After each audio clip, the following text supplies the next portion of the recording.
Oke lah Cs, welcome back di channel Vijinti. Nah kali ini kita akan melanjutkan pembahasan dari light novel Inikiabatsu Game volume 2 part 2 nya, yang dimana akan merangkum mulai dari chapter 2 sampai 3 dari volumenya. Oke lah, seperti biasa sebelum masuk ke pembahasannya, aku minta dukungan kalian lah ya Cs, dengan cara subrek dan aktifin lonceng notifikasinya biar gak ketinggalan updatean terbaru dari kami nantinya, oke? Baiklah, gak usah banyak bacot, kita langsung gas ke pembahasannya. Nah, di part sebelumnya itu Cs, saat Yoshin dan Nanami sedang ngedate sepulang sekolah, tepatnya di sebuah mall, mereka keciduk sama orang tua si Yoshin. Dan yang parahnya, mereka keciduk waktu lagi ciuman pula Cs. Ya, kalian bayangin lah parahnya itu ya kan? Namun kejadian tersebut malah selaras dengan keinginan Nanami yang ingin juga berkenalan dengan orang tua Yoshin. Kayak yang kita tahu Cs, si Yoshin ini kan udah berkenalan dan bahkan udah diterima baik di keluarganya Nanami. Nah jadi sekarang Nanami lah yang pengen dikenalin dan diterima baik di keluarga Yoshin. Sehingga pertemuan mendadak tersebut di satu sisi sedikit memalukan, namun di satu sisi baik bagi keuntungan Nanami. Dan ya betul aja, mungkin karena good looking itu ya kan, Nanami pun diterima baik oleh kedua orang tua Yoshin. Nah namun nih Cs, di akhir pertemuan mereka, si Nanami ini malah melontarkan kalimat yang cukup tajam. Berhubung karena orang tua si Yoshin ini harus melakukan perjalanan bisnis berbulan-bulan, Nanami pun menawarkan dirinya untuk memasak setiap malam di rumah Yoshin sebagai gantinya. Nah, kalimat tersebut tentu membuat Yoshin sekeluarga sontak kaget mendengar ucapan Nanami. Yap, itulah Cs ringkasan singkat mengenai apa yang terjadi terakhir di part sebelumnya. Nah, sekarang kita masuk ke chapter 2-nya. Nah, di sini orang tuanya Yoshin sudah berada di rumah keluarga Nanami karena sekalian ingin mengantar Nanami sekaligus ingin silaturahmi Cs. Kedua keluarga pun saling berkenalan dengan baik sambil membicarakan hubungan anak mereka yakni Yoshin dan Nanami. Nah, di sini Nanami sekali lagi menyatakan idenya untuk memasak di rumah Yoshin setiap malam selagi orang tua Yoshin pergi keluar kota. Namun, usulan tersebut langsung ditolak mentah-mentah oleh ibu Nanami. Ibunya Nanami berkata kalau itu terlalu berisiko untuk seorang anak SMA berduaan di rumah setiap malam. Orang tua Yoshin juga ikut mengangguk seakan setuju dengan pendapat ibu Nanami. Ibunya Nanami pun lanjut berkata kalau ia memang mendukung penuh hubungan Nanami dan Yoshin. Namun tetap harus ada batasan agar tidak terjadi hal yang tidak diinginkan nantinya. Ya, kalian tahu lah maksudnya apa ya kan Jess? Nah, karena tidak bisa melawan lagi, Nanami pun terdiam lesu karena sudah sangat menantikan hal tersebut. Karena yang diinginkan si Nanami ini hanya ingin berduaan dengan Yoshin lebih lama lagi, dan tidak ada maksud lain. Nah, kemudian orang tua Yoshin pun seketika meminta maaf kepada Yoshin karena selalu sibuk dan hampir tidak ada waktu mengurus Yoshin. Namun Yoshin membalas kalau ia tidak apa-apa, dan malah berterima kasih karena kedua orang tuanya sudah bekerja keras untuknya. Nah, melihat situasi tersebut, ibunya Nanami pun akhirnya melontarkan idenya. Ibunya Nanami berkata, kalau mulai besok, Yoshin akan makan malam di rumah keluarga Nanami. Dan Nanami nantinya akan mengajarinya memasak agar Yoshin juga bisa mandiri. Jadi, setiap kali orang tuanya Yoshin melakukan perjalanan bisnis, maka Yoshin akan makan malam di rumah keluarga Nanami. Nah, mendengar itu, awalnya orang tua Yoshin sempat menolak karena sangat tidak ingin merepotkan keluarga Nanami. Namun, orang tua Nanami mengatakan kalau mereka tidak keberatan, dan apalagi di masa depan mereka juga pasti akan menjadi keluarga sungguhan. Ya, dengan kata lain Cs, orang tua Nanami udah yakin kalilah kalau Nanami dan Yoshin pasti akan menikah nantinya. Nah, mendengar itu, keputusan pun dibuat. Nanami dan Yoshin pun ceria kembali disusul dengan kedua orang tua mereka yang mulai berbincang-bincang menceritakan cerita keluarga mereka masing-masing. Mereka semua pun masuk ke rumah Nanami untuk berbicara di dalam. Nah, sesampainya di dalam, Nanami meminta izin kepada kedua orang tuanya untuk membawa Yoshin masuk ke dalam kamarnya. Izin pun diberikan sehingga Yoshin dan Nanami pergi ke kamar Nanami dan meninggalkan orang tua mereka yang asik berbincang-bincang. Nah, sesampainya di dalam kamar Nanami, Yoshin memperhatikan suasana kamar Nanami yang tertata rapi dan tidak menunjukkan gelagat seorang gadis gal sama sekali. Yoshin pun seketika gugup, mengingat itu ialah pertama kali ia memasuki kamar seorang gadis. Nah, kemudian saat Yoshin baru saja duduk, Nanami langsung spontan berbaring di lantai dan menggunakan paha Yoshin sebagai bantal kepalanya. Nanami pun berbaring di pangkuan Yoshin. Nanami di situ hanya diam dan menatapi wajah Yoshin sambil memegang pipinya sendiri bekas ciuman dari Yoshin tadi di mall. Nah, selagi Nanami memandanginya, Yoshin seakan terbawa suasana dan mencoba mendekat ke arah Nanami. Wajah mereka pun semakin mendekat dan hampir bersentuhan. Namun, tiba-tiba orang tua Nanami memanggil mereka berdua karena perbicaraan mereka sudah selesai. Nanami pun seketika terlihat sedikit kesal, namun bagi Yoshin ia merasa diselamatkan karena hampir tidak bisa menahan dirinya lagi. Oke, tak lama kemudian, Yoshin beserta orang tuanya pun berpamitan kepada keluarga Nanami dan memutuskan untuk pulang. Ya, bisa dibilang udah kayak lamaran lah orang ini, Ces. Oke, kemudian dilanjutkan saat Yoshin sudah pulang ke rumahnya. Di sini, Yoshin seperti biasa dengan cepat langsung menghidupkan PC-nya dan ingin melaporkan semua yang ia alami tadi kepada teman online-nya. Nah, Baron seperti biasa selalu terkejut dengan perkembangan hubungan Yoshin yang sangat cepat. Di sini, Baron sampai heran bagaimana bisa Yoshin sudah mendapat restu dari kedua belah pihak orang tua secepat itu. Dan bahkan Yoshin juga akan makan malam di sana mulai besok. Yoshin pun membalas kalau ia tidak melakukan apa-apa. Semua kejadian tadi hanya terjadi begitu saja di luar kendalinya. Baron pun membalas kalau ia sudah tidak bisa mengajarkan apa-apa lagi kepada Yoshin, mengingat hubungannya Yoshin sekarang sudah bisa dibilang setingkat lamaran. Mendengar itu, Yoshin pun seketika terdiam dan mengingat kembali semua kejadian yang terjadi kepadanya dan Nanami. Yoshin pun akhirnya sadar kalau akhir-akhir ini dirinya selalu dilibatkan dengan kejadian spontan yang membuat hubungannya dengan Nanami semakin dekat. Namun Yoshin juga seketika teringat mengenai kejadian saat ia baru saja sampai di rumah tadi. Setelah mereka balik dari kediaman keluarga Nanami, Yoshin langsung dimarahi habis-habisan oleh kedua orang tuanya. Hal itu bisa terjadi karena Yoshin tidak memberitahu orang tuanya kalau ia selama ini sudah merepotkan keluarga Nanami. Yoshin di situ hanya bisa diam dimarahi oleh kedua orang tuanya habis-habisan. Nah, kemudian selagi teringat akan kejadian tersebut, Peach yang baru saja online pada saat itu juga ikut memberikan selamat kepada Yoshin. Peach juga berkata kalau perkembangan hubungan Yoshin sangatlah tidak normal. Namun Peach tiba-tiba bertanya apakah Yoshin sudah pernah mengatakan kalau ia cinta secara langsung kepada Nanami.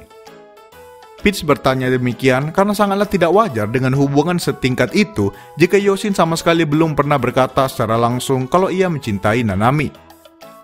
Mendengar pertanyaan tersebut, Yoshin pun seketika terdiam membatu karena pertanyaan tersebut sangat telak mengenai dirinya. Seketika Peach pun langsung sadar kalau Yoshin belum melakukannya. Peach pun langsung menyarankan agar Yoshin segera menyatakan perasaannya secara langsung karena wanita ingin diberi kepastian setiap saat. Mendengar saran tersebut, Yoshin yang lagi panik pun langsung tergesa-gesa membuka HP-nya dan langsung memberikan pesan kepada Nanami. Yoshin sadar kalau ia tidak senekat itu untuk langsung menelepon Nanami, sehingga ia memilih untuk menyatakan lewat pesan. Dengan gugup, Yoshin pun mengetikkan pesan kalau ia mencintai Nanami sebagai bentuk kepastian akan perasaannya kepada Nanami. Nah, tak lama kemudian, Yoshin menyadari kalau pesannya sudah dibaca oleh Nanami, namun Nanami tak kunjung langsung membalas. Yoshin pun mulai bingung dan panik karena takut kalau Nanami membenci pesan mendadak tersebut. Nah, tiba-tiba Yoshin mendapat panggilan telepon langsung dari Nanami. Yoshin seketika membeku dan memberanikan diri mengangkat telepon tersebut. Nah, di sini Nanami yang terlihat tergesa-gesa dan panik langsung bertanya mengapa Yoshin memberikan pesan seperti itu. Yoshin pun langsung menjelaskan kalau ia hanya ingin menunjukkan perasaannya kepada Nanami sebagai bentuk terima kasihnya selama ini. Mendengar itu, Nanami pun mulai tenang karena ia sendiri juga sangat panik dan memerah malu saat membaca pesan tersebut. Nanami pun membalas kalau ia sangat senang membaca pesan dari Yoshin barusan. Nanami membalas kalau ia juga semakin tenang karena Yoshin juga mencintai dirinya. Seketika Yoshin pun mengucapkan terima kasih kepada Peach akan sarannya yang sangat mujair. Oke, kemudian dilanjutkan keesokan harinya. Di sini, Yoshin dan Nanami sedang dalam perjalanan pulang ke rumah. Yoshin di sini menyadari kalau kesehariannya sudah sangat berubah drastis sejak kehadiran Nanami di hidupnya. Terutama seperti sekarang, Yoshin pergi bersama dan pulang bersama dengan Nanami ke rumahnya, kemudian nantinya mereka juga akan makan malam bersama juga. Yoshin tidak menyangka perubahan sebesar itu akan terjadi kepada dirinya dalam waktu yang cukup singkat. Nah, selagi berpikir demikian, Yoshin tidak sadar kalau mereka sudah tiba di rumah Nanami. Di sini, ibunya Nanami langsung menyambut kedatangan Yoshin di pintu masuk. Ibunya Nanami langsung mengelus kepala Yoshin dengan lembut seperti anaknya sendiri. Yoshin pun menunduk dan membalas sapaan selamat datang dari ibunya Nanami. Yoshin di sini seketika merasakan perasaan yang sudah lama tak ia rasakan, yaitu kehangatan sebagai keluarga. Ia merasa seperti sedang pulang ke rumahnya sendiri. Nah kemudian, Yoshin yang tak melihat kehadiran ayah beserta adiknya Nanami, langsung spontan bertanya kepada ibunya Nanami. Ibunya Nanami pun membalas kalau ayahnya Nanami sedang menjemput adiknya Nanami yang sedang mengikuti les menari. Mendengar itu, Yoshin seakan terpukau mendengar adiknya Nanami bisa menari. Nah di sini Ces, si Yoshin ini memanggil adiknya Nanami dengan akhiran Chan. Ya kalian juga tahulah, itu akhiran yang biasa diberikan kepada orang yang lebih muda dari kita. Nah namun, mendengar panggilan tersebut, Nanami seakan cemburu dan langsung bad mood. Nanami pun mendesah sedikit kesal dan langsung masuk ke kamarnya. Yoshin yang melihat itu langsung dengan cepat menyusul Nanami karena bingung dengan sikap spontan dari Nanami. Di sisi lain, ibunya Nanami yang sudah sadar hanya tersenyum ara-ara dengan memandangi mereka seperti pasangan yang sedang bertengkar. Oke, kemudian dilanjutkan di kamar Nanami. Di sini, Yoshin melihat Nanami yang sedang duduk di lantai sambil tertunduk diam. Yoshin pun mencoba mendekat dan duduk di samping Nanami. Nah, tanpa berkata apa-apa, Nanami langsung menjatuhkan kepalanya di pangkuan Yoshin dan berbaring di lantai. Yoshin yang melihat itu spontan ingin membelai kepala Nanami, namun ia mengurungkan niatnya karena gugup dan memilih untuk bertanya mengapa Nanami tiba-tiba marah. Nanami pun tidak merespon sebentar, dan kemudian akhirnya membalas kalau ia ingin Yoshin menebaknya langsung. Nah, setelah berpikir dan mengingat-ingat, Yoshin pun sadar kalau Nanami pasti cemburu dengan panggilan Chan yang ia berikan kepada adiknya Nanami. Yoshin pun membalas seakan memastikan apakah Nanami marah karena itu. Nanami pun tidak membalas dan hanya menganggukkan kepalanya. Yoshin pun membalas kalau ia sendiri tidak bermaksud apa-apa dan hanya panggilan tersebutlah yang terlintas di kepalanya. Yoshin membalas demikian sambil mencoba menenangkan Nanami. Nah, Nanami pun tiba-tiba bertanya mengenai panggilan masa kecil si Yoshin. Yoshin membalas kalau dulu ia dipanggil Yo-chan oleh kedua orang tuanya. Mendengar itu, Nanami pun tersenyum kecil dan mengangkat kepalanya ke arah telinga Yoshin sambil membisikkan nama panggilan Yoshin tersebut.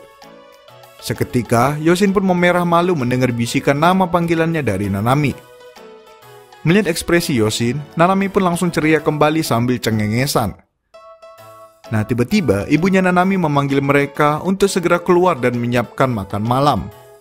Yoshin dan Nanami pun langsung pergi ke dapur sambil memanggil nama panggilan mereka masing-masing.